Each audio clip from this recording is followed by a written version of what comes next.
Here comes the Speaker now. House Speaker Kevin McCarthy. You know, in the months that we were gone and the weeks, House Republicans have uncovered serious and credible allegations into President Biden's conduct.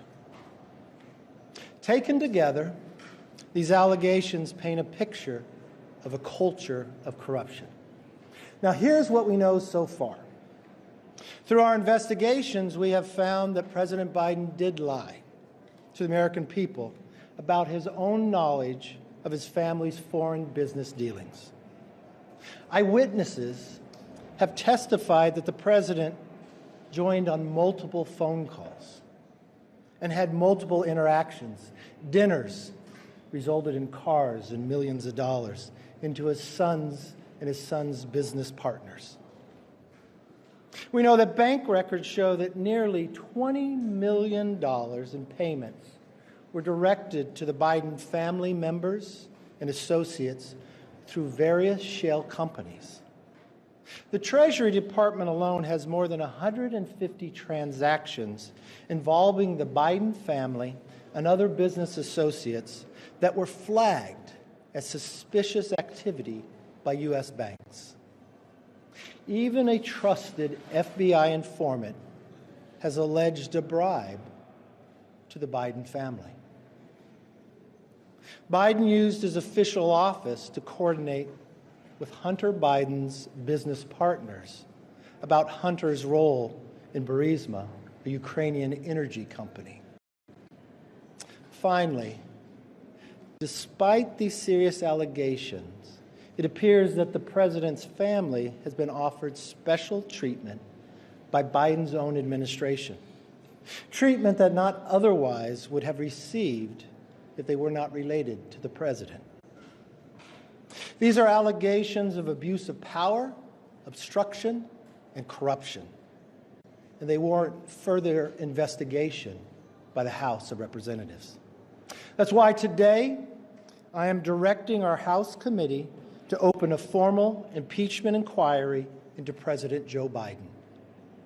This logical next step will give our committees the full power to gather all the facts and answers for the American public. That's exactly what we want to know, the answers. I believe the president would want to answer these questions and allegations as well.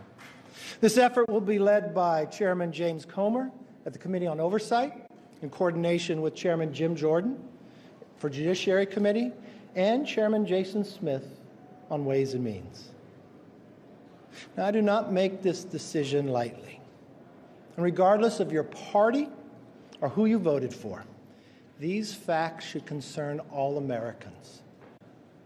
The American people deserve to know that the public offices are not for sale, and that the federal government is not being used to cover up the actions of a politically associated family. Now, I would encourage the president and his team to fully cooperate with this investigation in the interests of transparency.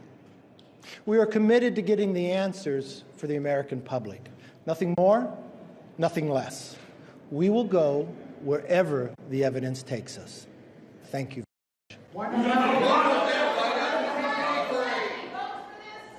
All right, Kevin McCarthy making the statement. He's endorsing an impeachment inquiry be launched into President Biden and obviously in light of the investigations into Hunter Biden, his son. This is a big moment, as John, you were just talking about, with Lauren Fox and David Chalian about what this now really kickstarts, which is a bit of an unclear process of where this exactly goes in this moment. To be clear, House Speaker Kevin McCarthy, till this point, has said that he believed that a vote was necessary on the House floor to launch an impeachment inquiry. I did not hear him say there he's going to call for a vote to begin an impeachment inquiry in the House of Representatives. He said he was directing the inquiry to begin.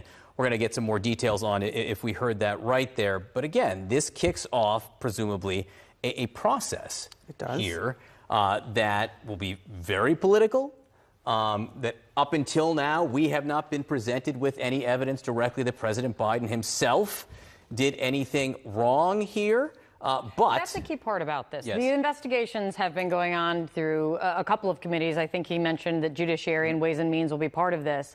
But what has been, even despite what the Speaker said right there, there has been no direct evidence that Joe Biden himself has personally profited off of his son Hunter Biden's foreign work. That is what is the direct evidence of that connection, there is a question that kind of there's a big gap here for them to present in this inquiry. There is a big gap in evidence, and you heard him lay out Biden talking about, accusing him of lying to the American people. That's a very different thing than having evidence that there was something of malfeasance going on between him, Hunter, and Hunter's business partners. Let us go now to Manu Raju, who is always there, on time, ready to go. Manu, what was your takeaway from what you heard at this point? Yeah, one big thing is that he did not say that there'd actually be a vote to open up an impeachment inquiry. Remember, it's on September 1st, that's when Kevin McCarthy told Breitbart News, the conservative news outlet, that there would actually be a vote on the House floor to open up a formal impeachment inquiry. He did not say that just now. In fact, he said that he was directing that key House committee, the House Oversight Committee, to open up an impeachment inquiry. Now, one big reason why perhaps the Speaker is not moving in the direction of having a vote, he does not have enough support, a majority of the House, to open up an impeachment inquiry at the moment. That's because there are a number of Republicans, including ones in swing districts, and some conservatives like Ken Buck of Colorado, who are skeptical about moving forward with an impeachment inquiry. That means that there were actually a vote to formally open up this probe going forward. At the moment, he would not have 218 votes, since Democrats would vote against it, and more than 4 Republicans would vote against it as well. So he is now telling the House Oversight Committee to move forward. And one big reason why there is not the support at the moment is because of the fact that they have yet to come up with definitive proof or evidence to suggest that Joe Biden took official action as vice president to aid his son Hunter Biden, or that Joe Biden profited in any way by Hunter Biden's business dealings and this allegations of a pay-to-play scheme. They have simply not proven yet, which is why there is a number of members who are skeptical, not just in the House, but also Senate Republicans as well. So McCarthy here, though, still taking a very significant step by opening up an impeachment probe. Remember, if Joe Biden is in fact impeached, he would just be the 4th president in American history to be charged with high crimes or misdemeanors. Donald Trump, of course, was impeached twice over 2 separate issues, but that is still a ways away. Now we are going into the part of the impeachment investigation where they have to actually continue to gather evidence, try to build the case against Joe Biden, and try to charge him with high crimes or misdemeanors, and then try to get the votes in the House to do that. That is still a very, very heavy lift for Kevin McCarthy. But this action today, in some ways, being pushed by the far right of his conference, which has been very vocal at this moment for the Speaker to move ahead on this issue. The Speaker aligning himself with that faction in his conference to move ahead with this impeachment inquiry. Now the question is, what evidence will they gather? Will they actually have a vote either to formalize this inquiry at some point or to actually impeach the president? All major, major questions facing the Speaker at this moment as he announces this historic move. All right, Manu Raju, stand by for us, obviously, because we are getting more information as this all develops. I want to bring in CNN political director David Chalian again. The House Speaker says he is directing the beginning of an official impeachment inquiry, and that would be a change from saying he wants a vote on an impeachment inquiry, David. What are the politics of this for both President Biden, obviously, for whom there will now be an impeachment inquiry into him, which obviously that's profound implications there, but also Kevin McCarthy, because clearly both are at play at this moment. No doubt about that, John. I mean, the White House has been girding for this, as you know. They have staffed up around this notion. It had been telegraphed for quite some time that McCarthy was moving in this direction. So they are prepared for what are uncertain politics, right? I mean, as we saw with Bill Clinton and Donald Trump, when they were actually impeached and we watched that process move forward, at times it helped them politically. They were able to rally support to their side when they were the focus of a House impeachment process. Again, we have no idea if it will actually get to that. And to Manu's point about the immediate politics for McCarthy, the reason you heard him say that he was directing a committee to launch an inquiry and not here's a vote that is scheduled now to go to the floor is because immediately he doesn't have that political support. So he's going to have to deal with that own sort of very fast approaching internal House Republican Conference politics for him, which is that he doesn't have a unanimity of support for this effort, clearly, or he wouldn't be going this route.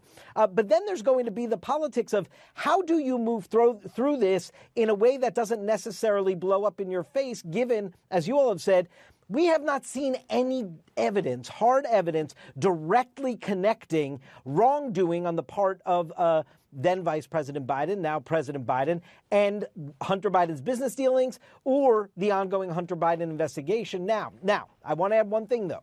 What Kevin McCarthy does have in this moment on his side is public opinion. I mean, we just released a poll last week, and we saw that despite that lack of evidence having been presented, a majority of Americans believe something afoot here. I mean, 55% in our poll said they think President Biden has